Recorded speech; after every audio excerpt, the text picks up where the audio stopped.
Ours is a church of doctrines, lots of doctrines. Eat more dogma seemed to be a course we took in the seminary. Doctrines are teachings, you know, and doctrines matter tremendously, tremendously. Doctrines help us get to the attitude, the mindset that can ultimately help us pass the test of faith.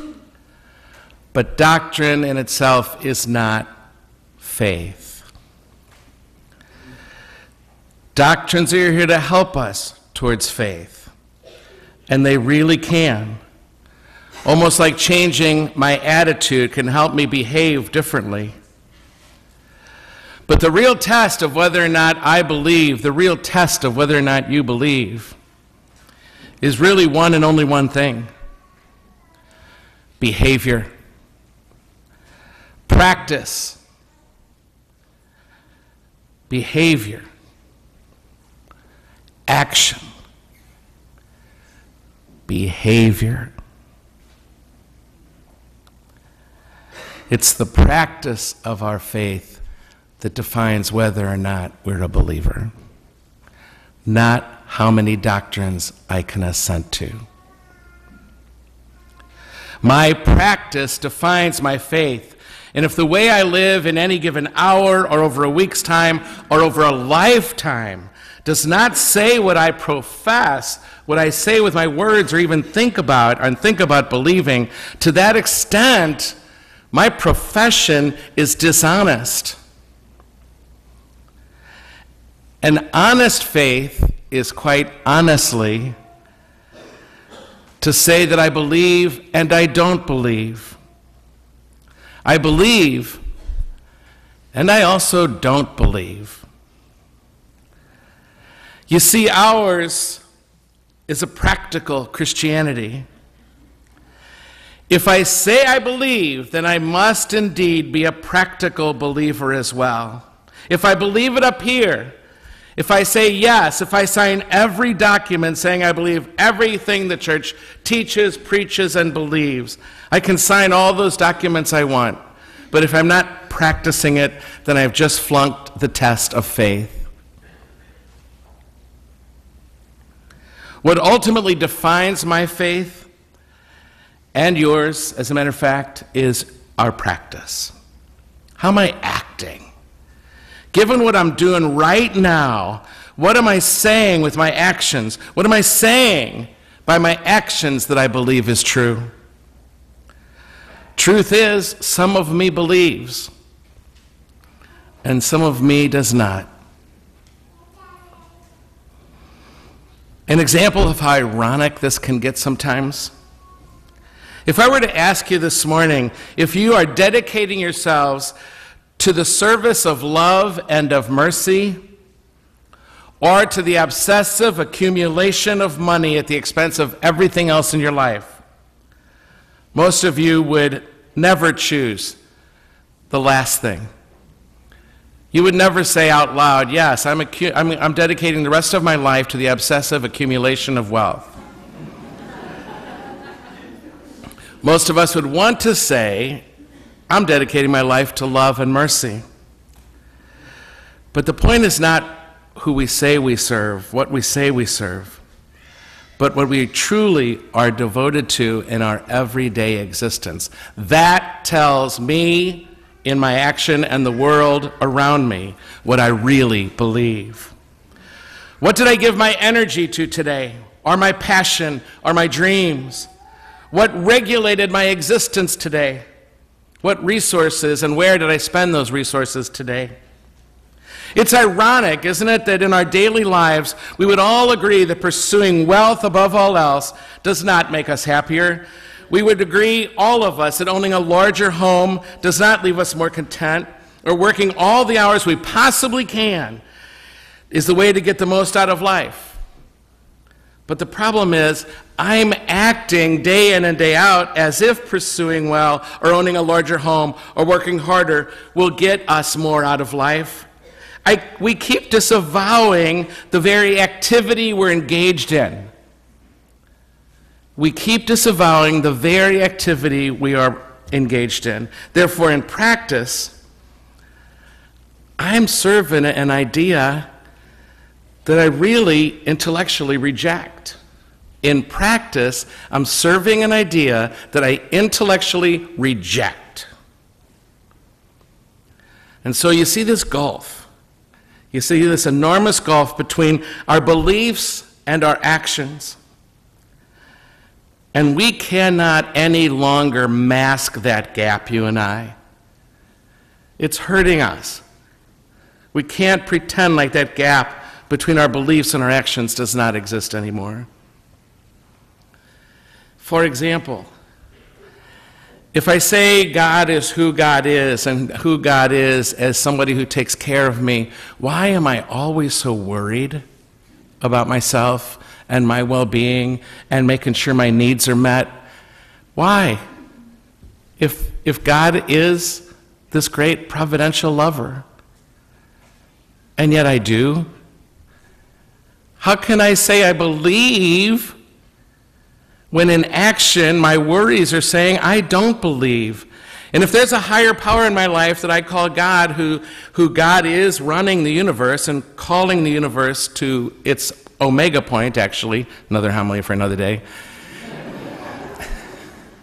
why am I always wrestling with God for control of my life and your life? And if God works through difficulties and crosses in our life like the gospel makes clear, why am I so dang overprotective of you and trying to help you in every way I can with my money and everything else so that you don't have to suffer? If I'm overprotective of you, if I'm overprotective of myself as well, am I not saying that I don't believe? In those moments, my friends, we are atheists. Atheists. We are an atheist, practical atheist in those moments. And we need to say it out loud because it's just the truth. If I say I believe in Jesus as my Lord and my Savior, have you given your life to Jesus? Yes. But if I'm not willing to embrace both sides of life, not just the risings but the dyings of life, not just the gains but also the losses of life, if I'm not ready to embrace the breakdowns along with the breakthroughs, then in that moment, I'm an atheist. If I am unable to face into the suffering and the difficulty that is part of life, then to that extent that I can't, I'm not a believer, because that's what believers do. That's Peter's problem in that gospel today. He's simply not a Christian right here. He insists he loves Jesus. He says, I love you, Jesus. But as a matter of fact, he turned on him. In that moment, he did not love him. In that moment, he tried to get Jesus to run from the cross. He became overprotective. Don't go there, Jesus. You don't have to die. You don't have to go where people are going to hate you and spit on you and treat you like garbage. And in that moment, Jesus saw that Peter was trying to keep him from embracing all of life, the darkness and the light. And so he gave Peter one more nickname, Satan. It is in facing what we tend to avoid, my friends, things like our radical doubt, our losses, our desolations, our forsakenness. That's where faith is defined. Take up your cross every day, you just heard proclaimed. Take up your cross every day. We just gloss over that one, because when the cross comes today, I'm going to be whining about it.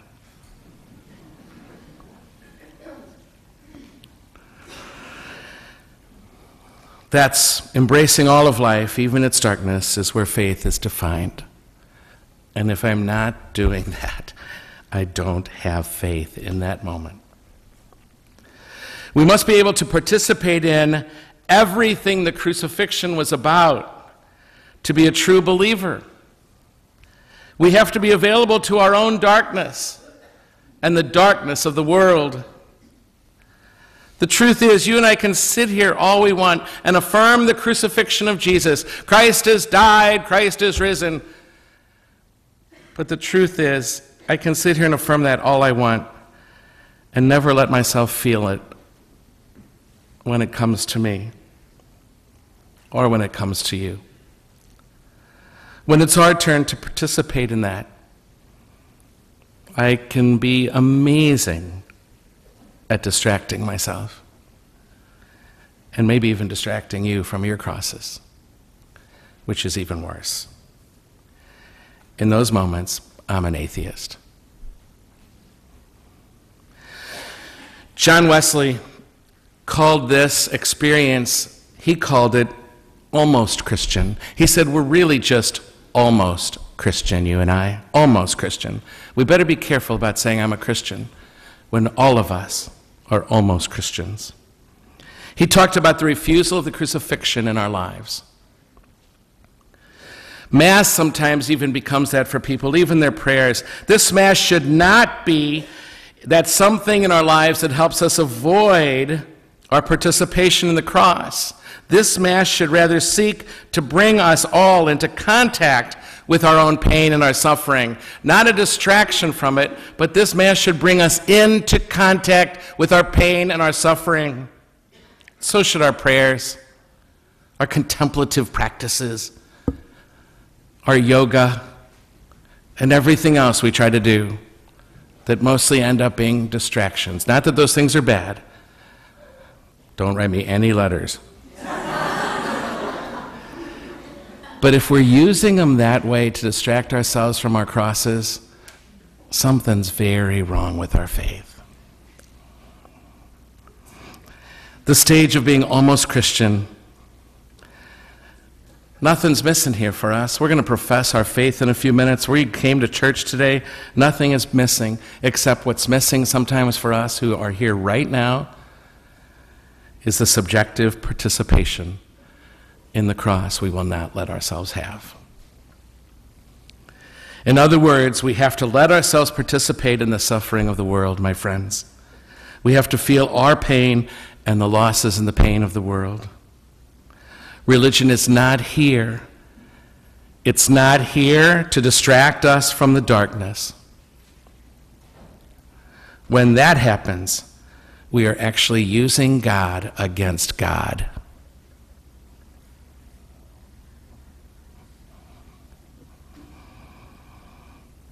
James has such a way with words. Not. This is the book Martin Luther, when he began his reforms, tried to drop from the Bible. He literally tried to talk his followers from keeping the book of James because of how it focused so much on action. James won't let us forget this. Listen to what you just heard, and we've been reading him almost every second reading for a month now. What good is it, my friends, if someone says they have faith but do not have works? What good is it, he says? Can that faith save them? If a brother or sister has nothing to wear and has no food for the day, and one of you says to him, go in peace, keep warm, eat well, I believe in Jesus. But you do not give them the necessities of their body, what good is your faith? So also faith itself, if it does not have works, it is dead. Ooh, no wonder Luther tried to jump that. Faith can become for us this story we tell ourselves to cover the traumas of facing up to the reality in many ways, that in many ways I'm an atheist.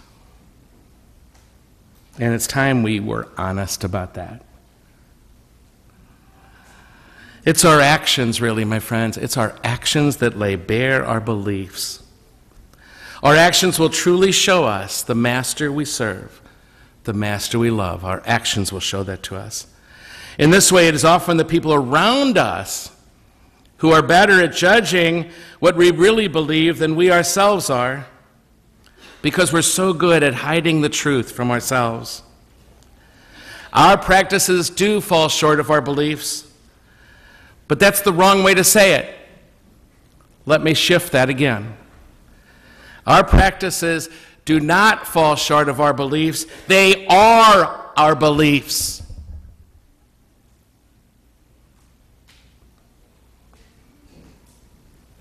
In other words, my outer world is not something I need to bring in line with my inner world. My outer world is an expression of my inner world,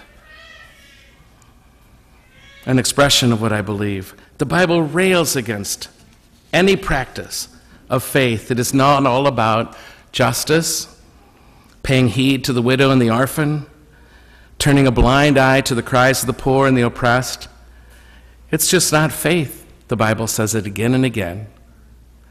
It's just not faith if we live that way. How practical was Jesus in his definition of faith?